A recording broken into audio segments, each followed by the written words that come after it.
Bismillahirrahmanirrahim. Tadi ada pertanyaan,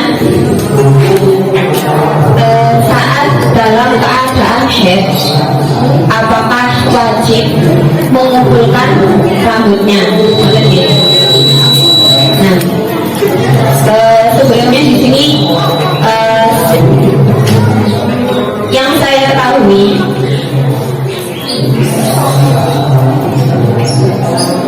menurut Imam Ghazali dalam kitab Ihya Ulumuddin yang diambil dari keterangannya para ulama salafus salih, beliau menjelaskan bahwa ketika dalam keadaan hadas besar, itu seperti haid, nifas, terus junub, itu kan dalam keadaan hadas besar. Nah, itu tidak boleh dengan sengaja menghilangkan sebagian anggota tubuhnya, misalnya memotong kuku atau memotong rambut dengan sengaja ya. Nah, tetapi beliau juga menganjurkan kita untuk tetap berpenampilan rapi atau tetap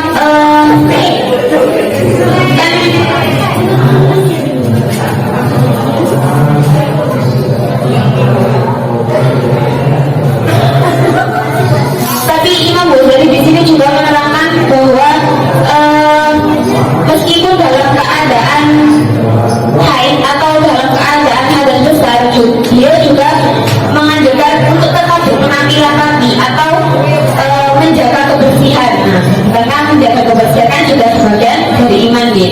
Nah, tapi ketika yang dimaksud menghilangkan anggota tubuh dengan sengaja itu seperti memotong kuku atau memotong rambut dengan sengaja. Nah, ketika dalam keadaan hadas besar itu tidak boleh. Kalau untuk mengumpulkannya, kalau misalnya menyisir ya, misalnya menyisir rambut itu kita kategorikan termasuk sengaja menghilangkan atau tidak, bukan? Itu tidak apa-apa. Kenapa? Supaya kita tetap menjaga kebersihan. Misalnya kita haid 1 minggu gitu ya, terus kita tidak sisir sama sekali. Bayangkan seperti apa keadaan rambut kita. Tidak mungkin kan gitu. Nah, makanya tetap dianjurkan untuk berpenampilan rapi. Terus rambut yang rontok itu apakah harus dikumpulkan dan disucikan ketika dalam keadaan suci gitu ya? Kalau untuk dikumpulkan, kenapa sih harus dikumpulkan? Sebenarnya untuk mengumpulkan rambut yang rontok itu dalam keadaan haid maupun tidak haid itu dianjurkan. Kenapa?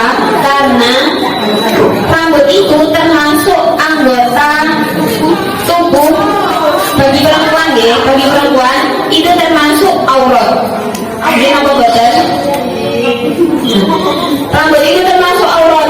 Jadi dalam keadaan haid atau dalam keadaan tidak haid, rambut itu harus ditutupi atau dijaga supaya tidak terlihat orang. Nah, dikumpulkannya kenapa? Supaya tidak terlihat orang. Walaupun dalam keadaan tidak haid, rambutnya juga tidak boleh apa ya bahasanya? Kalau terlihat orang atau keleleran gitu. Kalau dikumpulkan untuk disucikan itu tidak perlu. Tidak wajib dikumpulkan kemudian disucikan ketika haid itu. Jadi kalau pertanyaannya wajibkah dikumpulkan? Kalau di sini tidak wajib dikumpulkan. Tapi tidak wajib dikumpulkan kemudian disucikan waktu ketika suci. Itu tidak wajib. Tetapi mengumpulkan rambut ini untuk lebih pada menutup aurat. Jadi kalau bisa biasanya rambut itu disimpan atau dikubur, dipendam dikubur atau bisa dihanyutkan ke selokan misalnya. Nah itu tidak sembarangan membuang rambut. Nah itu untuk mengumpulkannya. Mungkin itu saja yang bisa saya sampaikan. Kurang lebihnya Wassalamualaikum warahmatullahi wabarakatuh.